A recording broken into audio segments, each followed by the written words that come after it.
So English ಟೆಕ್ಸ್ಟನ್ನು ಕಂಪ್ಲೀಟಾಗಿ ಕನ್ನಡಕ್ಕೆ turn ಮಾಡೋದು ಹೇಗೆ ಅಥವಾ ಕನ್ವರ್ಟ್ ಮಾಡೋದು ಹೇಗೆ ಅಂತ ಈ ವಿಡಿಯೋದಲ್ಲಿ ತಿಳಿಸ್ಕೊಡ್ತೀನಿ. ಸೊ ಹಾಗೆ ವಾಟ್ಸಪ್ ಮೆಸೇಜಲ್ಲಿ ಯಾರಾದರೂ ಇಂಗ್ಲೀಷ್ನಲ್ಲಿ ಏನಾದರೂ ಟೈಪ್ ಮಾಡಿ ನಿಮಗೆ ಕಳಿಸಿರ್ತಾರೆ. ಸೊ ನಿಮಗೆ ಅರ್ಥ ಆಗಲ್ಲ, ಅದನ್ನು ಕಂಪ್ಲೀಟ್ ಕಾಪಿ ಮಾಡಿಕೊಂಡು ಜಸ್ಟ್ ನೀವು ಪೇಸ್ಟ್ ಮಾಡಿದರೆ ಸಾಕು. ಸೊ ಕಂಪ್ಲೀಟಾಗಿ ಕನ್ನಡಕ್ಕೆ ಟರ್ನ್ ಆಗುತ್ತೆ. ಸೊ ನಿಮಗೆ ಈಸಿಯಾಗಿ ಓದ್ಕೊಂಡ್ರೆ ಅರ್ಥ ಆಗುತ್ತೆ ಕನ್ನಡದಲ್ಲಿ.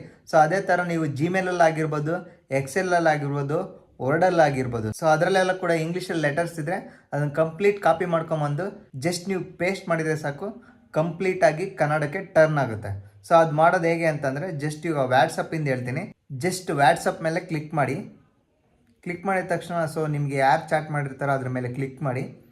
ಸೊ ಅವರು ಟೆಕ್ಸ್ಟ್ ಮಾಡಿದಂಥ ಮೆಸೇಜ್ನ ಜಸ್ಟ್ ನೀವು ಕಾಪಿ ಮಾಡ್ಕೊಳ್ಳಿ. ಸೊ ಜಸ್ಟ್ ಅದ್ರ ಮೇಲೆ ನೀವು ಒತ್ತಿಡ್ಕೊಂಡ್ರೆ ಇಲ್ಲಿ ಕಾಣ್ತಾ ಇರ್ಬೋದು ಮೇಲ್ಗಡೆ ರೈಟ್ ಸೈಡಲ್ಲಿ 3 ಚುಕ್ಕಿದೆ, ಅದ್ರ ಮೇಲೆ ಕ್ಲಿಕ್ ಮಾಡಿ. ಅದು ಸೆಲೆಕ್ಟ್ ಆದ ನಂತರ ಜಸ್ಟ್ ನೀವು ಕಾಪಿ ಮಾಡ್ಕೊಳ್ಳಿ.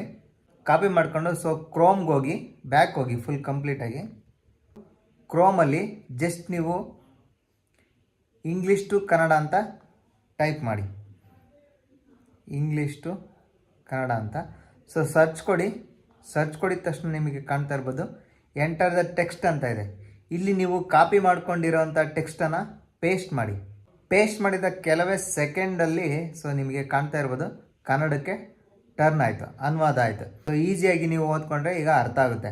ಸೊ ಅದೇ ಥರ ನೀವು ಜಿಮೇಲಲ್ಲಿ ಏನಾದರೂ ಇಂಗ್ಲೀಷಲ್ಲಿ ಮೆಸೇಜ್ ಬಂದಿದ್ರೆ ಅದನ್ನು ಕಂಪ್ಲೀಟಾಗಿ ಕಾಪಿ ಮಾಡ್ಕೊಂಬಂದು ಪೇಸ್ಟ್ ಮಾಡಿದರೆ ಸಾಕು, ಕನ್ನಡಕ್ಕೆ ಟರ್ನ್ ಆಗುತ್ತೆ.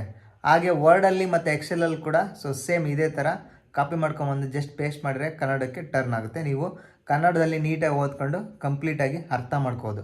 ಸೊ ಈ ವಿಡಿಯೋ ನಿಮಗೆ ಹೆಲ್ಪ್ಫುಲ್ ಆಗಿದೆ ಅಂತ ಅಂದ್ಕೊತೀನಿ. ಸೊ ಹೆಲ್ಪ್ಫುಲ್ ಆಗಿದ್ರೆ ಒಂದು ಲೈಕ್ ಮಾಡಿ. ಸೊ ಈ ವಿಡಿಯೋ ನಿಮಗೆ ಹೆಲ್ಪ್ಫುಲ್ ಆಗಿದೆ ಅಂತ ಅಂದ್ಕೊತೀನಿ. ಹೆಲ್ಪ್ಫುಲ್ ಆಗಿದ್ರೆ ಒಂದು ಲೈಕ್ ಮಾಡಿ. ಹಾಗೆ ಸಬ್ಸ್ಕ್ರೈಬ್ ಮಾಡೋದನ್ನು ಮರಿಬೇಡಿ.